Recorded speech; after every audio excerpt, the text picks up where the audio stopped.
रक्षाबंधन का त्योहार यानी कि भाई बहन के प्यार का त्योहार। पूरे देश में हर साल इस त्योहार को बड़े ही धूमधाम से मनाया जाता है, लेकिन इस त्योहार में खलल डालता है भद्रा का साया।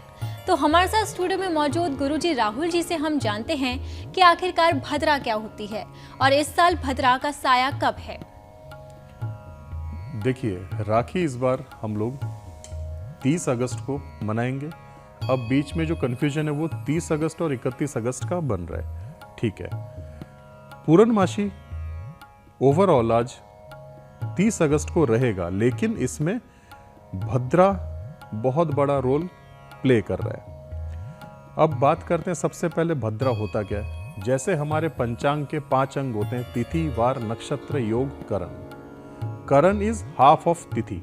तिथि का आधा मान सकते हैं आप। हाफ ऑफ तिथि इज करण। तो करण में हमारे जो होते हैं, भद्रा का भी करण से ही बहुत कुछ एसोसिएशन है। करण मतलब जैसे बाव, बालव, कौलव, तैतिल, गणिज। बाव, बव, बालव, कौलव, तैतिल, वणिज, गर, विष्ठि, ये हमारे करण होते हैं, जिसको हम की मूवेबल करण कहते हैं। अब हमारे फिक्स्ड करण होते हैं, जो यानी कि स्थिर करण। शकुनी, चतुष्पाद, नाग, किंस्तुग्न, ये 4 हमारे फिक्स्ड करण होते हैं। अब जो हमने पहले मूवेबल करण बताया आपको, जो मूवेबल करण बताया उसमें लास्ट वाला मैंने बोला विष्ठीकरण। विष्ठीकरण को ही भद्रा बोला गया है, जिसके स्वामी है यम। अब माइथोलॉजिकली क्या है भद्रा? भद्रा जो है वो भगवान शिव के, इसमें 2 माइथोलॉजिकल पॉइंट्स हैं। भगवान शिव के त्रिनेत्र से जो प्रकट हुए वो भद्रा है, जो कि शुभ कार्य में खलल डालते हैं, विनाशक है। नंबर 2, जो सूर्य और छाया के पुत्री हैं, जो सूर्य और छाया की पुत्री है, सूर्य भगवान की, यानी कि शनिदेव, यम और यमुना की बहन, जिनका नाम है भद्रा। भद्रा जब काल चले तो नॉर्मली हम लोग शुभ कार्य को अवॉइड करते हैं। भद्रा क्या है? तो उस दौरान हम, जैसे इस बार 30 अगस्त को पूरे दिन ही भद्रा लगा रहेगा, रात के 9:03 तक। ठीक है जी।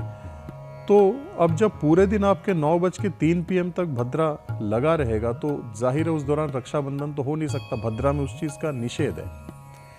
और जो भद्रा काल में भद्रा के 3 प्लेसमेंट्स होते हैं, जो चंद्र की विभिन्न राशियों में मूवमेंट से हम लोग डिसाइड करते हैं भद्रा कौन सा चल रहा है, कहाँ का, किस लोक का चल रहा है। मतलब 3 तरीके के लोक होते हैं, पृथ्वी लोक, स्वर्ग लोक और पाताल लोक। भद्रा का, जिसको भद्रावास बोला गया, भद्रावास इन 3 जगहों में से कहीं पे भी हो सकता है। जब स्वर्ग लोक में भद्रा रहे तो उसका मुख भद्रा का ऊपर की तरफ रहता है, पृथ्वी लोक में फ्रंट की तरफ, आगे की तरफ रहता है, पाताल लोक में नीचे की तरफ रहता है। अब ये सोचने का विषय है। तो जब भद्रा का वास पृथ्वी लोक में होगा तो शुभ कार्य उस दौरान नहीं किए जाते या निषेध होते हैं। अब भद्रा में माइथोलॉजिकली क्यों निषेध होते हैं, एक मैं आपको छोटा सा माइथोलॉजिकल एक पार्ट बताया हूं। रावण ने अपनी बहन से जब रक्षा सूत्र बंधवाया था, वो भद्रा काल में उनकी बहन ने रावण को बांधा था, जिसके 1 साल बाद ही उनका सर्वनाश हुआ ही था। कैसे हुआ था आप सबको मालूम ही है। तो यह है भद्रा का मेन कॉन्सेप्ट।